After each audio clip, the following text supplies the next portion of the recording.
औज़ुबिल्लाहिमिनश्शैतानिर्रजीम बिस्मिल्लाहिर्रहमानिर्रहीम।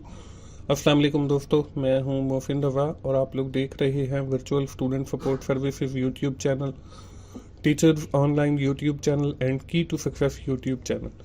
दोस्तों, ये तीनों चैनल ही मेरे हैं और इस पे मैं आपको काफ़ी अच्छा कंटेंट प्रोवाइड करता हूं, चाहे वो आपकी असाइनमेंट्स हो, चाहे वो आपका एग्ज़ाम हो या आपकी कोई और एक्टिविटीज़ हो। दोस्तों, आज की जो मेरी वीडियो है वो MGT 402 cost and management accounting की हमारी जो असाइनमेंट नंबर 1 आई है फॉल 2022 उस हवाले से है। तो चलिए दोस्तों, हम लोग अपनी असाइनमेंट शुरू करते हैं। यहाँ पे हमें कुछ रिक्वायरमेंट्स दी गई हैं ABC कंपनी की और हमें कहा गया कि हमने मटेरियल लेजर कार्ड जो है फरवरी का वो बनाना है। इसमें हमें बताया गया है कि 1 फरवरी को हमारा मटीरियल कुछ अवेलेबल था 1000 kg और 10 रुपये के हिसाब से। 4 फरवरी को हमने कुछ और मटेरियल परचेज किया 2000 kg 15 रुपये के हिसाब से, और 13 फरवरी को हमने इशू किया 1500 kg मटेरियल और 29 फरवरी को हमने 800 kg मटेरियल इशू किया। इसके साथ ही हमें कुछ एडिशनल इंफॉर्मेशन दी गई है। इसमें हमें कहा गया है डायरेक्ट लेबर कॉस्ट है 50,000 की, FOH अप्लाइड है 35,000 के, क्लोजिंग फिनिश गुड्स हैं 13,000 की और क्लोजिंग वर्क इन प्रोसेस है 5,000 की। और बताया गया है कि इनकी जो बिगनिंग इन्वेंट्री है, चाहे वो फिनिश गुड्स हैं चाहे वर्क इन प्रोसेस है, वो नहीं है। और इसमें हमने करना क्या है, इसमें हमने दो चीज़ें करनी है। एक, हमने cost of good sold statement बनानी है और दूसरा हमने मटेरियल लेजर कार्ड बनाना है। तो चलिए हम अपनी यहाँ पे रिक्वायरमेंट्स को भी देख लेते हैं।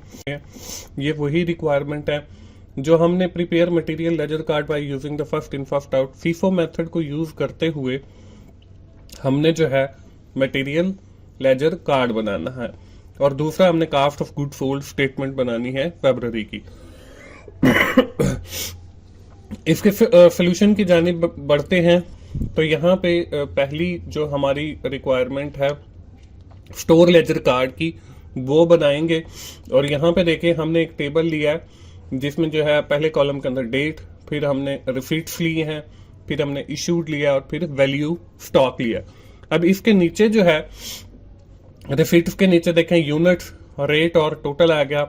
इसी तरह इशू के जरिए भी नीचे भी यूनिट्स, रेट और टोटल आ गया, और वैल्यू ऑफ स्टॉक के नीचे भी आपके यूनिट और रेट आ गया। जो हमारी रिसीट्स हैं इसके साथ हम परचेजेस भी ऐड करेंगे, और ये जो वैल्यू ऑफ स्टॉक है इसको हम बैलेंस भी लिख सकते हैं। तो हमारी जो पहली एंट्री थी वो ये थी कि कंपनी के पास जो है 1 फरवरी को 1000 जो यूनिट हैं वो पहले से पड़े हुए हैं, उनका रेट जो है वो 10 है, तो टोटल जो है वो हमारे पास 10,000 बन गया। इसके बाद हमारी जो दूसरी एंट्री थी 4 फरवरी की, 4 फरवरी को हमने 200 मजीद हमने यूनिट जो है, यहाँ पे 2000 है, यहाँ पे 200 लिखा हुआ आ गया है, तो आपने 2000 कर लेना है। तो 2000 यूनिट हमने मजीद परचेज किए हैं और 15 के हिसाब से तो हमारे पास जो है वो 30,000 बन गया। अब अगर हम बैलेंस वाले कॉलम में जाते हैं तो ये देखें कि हमारे पास 1000 यूनिट पहले पड़े हैं 10 के हिसाब से 10,000 के, और उसके बाद 2000 यूनिट जो है मजीद आ गए हैं हमारे पास, वो 15 के हिसाब से हैं, तो वो 30,000 के बन गए। यहाँ पे भी 200 लिखा हुआ है, तो आपने इसको भी 2000 कर लेना है। यही इसीलिए मैं कहता हूं कि आप लोग जो है मेरी वीडियो कंप्लीट देखा करें, ताकि अगर कोई चीज मिसिंग है तो जो मैं बोल कर बताता हूं वो आप लोगों को पता चल जाए। तो यहाँ पे भी 200 है, यहाँ पे भी 200 है, तो ये आपने 2000 खुद कर लेना है। तो ये देखें 2015 के हिसाब से तो ये हमारे पास जो है 30,000 के बन गए, और टोटल अगर हम इस वैल्यू को जमा करें तो वो हमारे पास 40,000 आ गई। इसके बाद अगली जो एंट्री है वो 13 फरवरी की है। 13 फरवरी को हमने जो है 1500 यूनिट इशू किए हैं। तो देखें फर्स्ट इन फर्स्ट आउट जो होता है, जो पहले यूनिट आए हैं वो पहले ही इशू होंगे। तो यहाँ पे देखें पहले जो है हमारे पास 1000 यूनिट पड़े थे, वो हमने 1000 जो है इसमें से इशू कर दिए 10,000 के। इसके बाद हमारे पास जो है दूसरे वो 2000 वाले थे, उस 2000 में से हमने 500 यूनिट इशू कर दिए 15 के हिसाब से 7500 के। अब हम इसका बैलेंस कैलकुलेट करेंगे। बैलेंस जो है वो देखें हमारे पास 1500 यूनिट जो है वो बच गए हैं 15 के हिसाब से, और ये हमारे पास 22 500 के बच गए। इसी तरह हमारे पास देखें, जब हमने इसका टोटल किया वैल्यू का, तो वो हमारे पास 22,500 आ गया। इसके बाद हम अगली डेट पे जाते हैं, जो कि 29 फरवरी है। 29 फरवरी को हमने 800 यूनिट मजीद जो है वो इशू किए थे। तो यहां पे देखें 800 आ गया, और 15 के हिसाब से हमने इशू किए और 12,000 के बन गए। तो यहां देखें 1500 यूनिट हमारे पास पड़े थे, उसमें से हमने 800 इशू कर दिए, तो बैलेंस के अंदर जो है वो 700 यूनिट रह गए, और 15 के हिसाब से, और इसकी जो वैल्यू रह गई वो 10,500 रह गई। तो ये दोस्तों FIFO मेथड है, फर्स्ट इन फर्स्ट आउट का, कि जो यूनिट आपके पास पहले आए हैं आपने उनको पहले ही डिस्पैच करना है, और जो हमारे पास वैल्यू ऑफ स्टॉक बच गई है वो 10,500 बच गई है। इसके बाद दोस्तों हमारा जो स्टोर लेजर कार्ड है यहां तक वो कंप्लीट हो जाता है, यानी कि हमारी जो फर्स्ट रिक्वायरमेंट है वो कंप्लीट हो जाती है। इसके साथ ही अगर हम ये देखना चाहें कि हमने कितना मटेरियल जो है वो कंज्यूम्ड किया है, क्योंकि जब हम कास्ट ऑफ गुड सोल्ड बनाएंगे तो हमें जो है मटेरियल कंज्यूम्ड, जितना हमने मटेरियल कंज्यूम्ड किया है वो भी चाहिए होगा। वो हम कैसे कैलकुलेट करेंगे? ये जो आपका इश्यूड वाला कॉलम है ये हमारा मटेरियल कंज्यूम्ड है।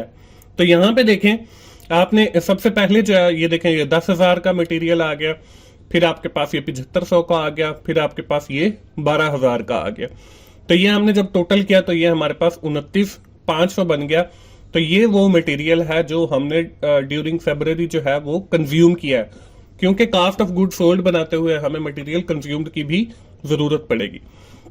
और अगर हम वैल्यू ऑफ स्टॉक की देखें, closing value of stock at the end of February, तो वो हमारे पास आ जाएगा 10,500। इसके बाद दोस्तों हमारी जो रिक्वायरमेंट नंबर 2 है उसकी बारी आती है। अब रिक्वायरमेंट नंबर 2 क्या थी? रिक्वायरमेंट नंबर 2 जो है वो थी कास्ट ऑफ गुड सोल्ड से रिलेटेड। अब कास्ट ऑफ गुड सोल्ड का आपको फॉर्मेट पता है। अब हमने देखें, सबसे पहले जो है मटेरियल कंज्यूम्ड या मटेरियल यूज्ड जो है, जो हमने पिछली स्लाइड के आखिर में निकाला था 29,500, वो हमारे पास आ गया। इससे पहले परचेजेज ऐड होती हैं, और उसकी जो रिटर्न होती है या जो डिस्काउंट होता है वो माइनस होता है, वो हमारे क्वेश्चन में नहीं है, तो हम भी उसको ऐड नहीं करेंगे। तो हमने जो cost of good sold statement बनाई तो वो हमने यहीं से ही स्टार्ट कर ली, मटेरियल कंज्यूम्ड से। इसके बाद हमारे पास देखें डायरेक्ट लेबर है जो कि 50,000 दी गई है, तो हमारे पास जो प्राइम कॉस्ट है वो आ गई 79,500। इसके बाद हमारे पास FOH है, वो हमने ऐड किया। फैक्ट्री ओवरहेड वो हमारे पास 35,000 के हैं, तो वो ऐड करने के बाद हमारे पास जो टोटल फैक्ट्री कॉस्ट है वो 1,14,500 आ गए। इसके बाद हमारे पास जो है वो ओपनिंग वर्क इन प्रोसेस है। अब जो हमें एडिशनल इंफॉर्मेशन दी गई थी उसमें हमें ये बताया गया था कि जो हमारा वर्क इन प्रोसेस है उसका जो ओपनिंग है वो नहीं दिया गया, तो हमने यहाँ पे जो है वो 0 लगा दिया। इसके बाद हमारा माइनस आता है क्लोजिंग वर्क इन प्रोसेस। तो क्लोजिंग वर्क इन प्रोसेस हमें 5,000 जो है वो दिया गया था। तो जब हमने 1,14,500 में से 5,000 को माइनस किया 5,000 को, तो ये हमारे पास कास्ट ऑफ गुड्स मैन्युफैक्चर आ गया। ये हमारे पास 1,09,500 आ गया। दोस्तों आप इसको इस तरीके से भी कर सकते थे, टोटल फैक्ट्री कॉस्ट इसके साथ ऐड करें ओपनिंग वर्क इन प्रोसेस, तो आपके पास cost of goods to be manufacture, तो वो आपके पास 1,14,500 आ जाती।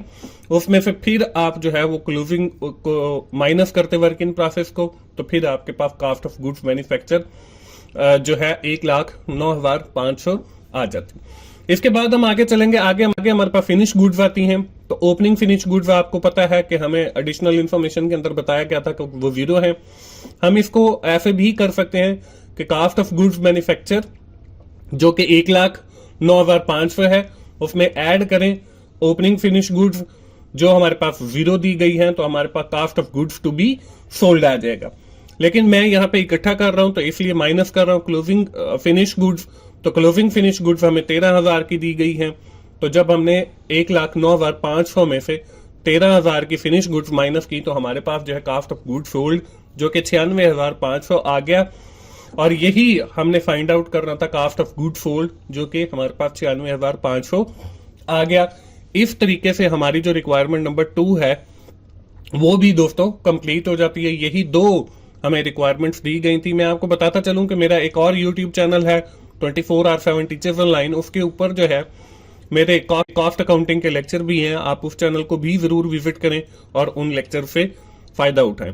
दोस्तों आखिर में मैं यही कहूंगा कि अगर आपको मेरी वीडियो अच्छी लगी है तो आप उसे लाइक कीजिए, अपने दोस्तों के साथ शेयर करें और कमेंट भी किया करें, और मेरे चैनल सारे जो हैं उनको सब्सक्राइब करें। मिलते हैं अगली किसी असाइनमेंट सोल्यूशन के साथ, उस वक्त तक के लिए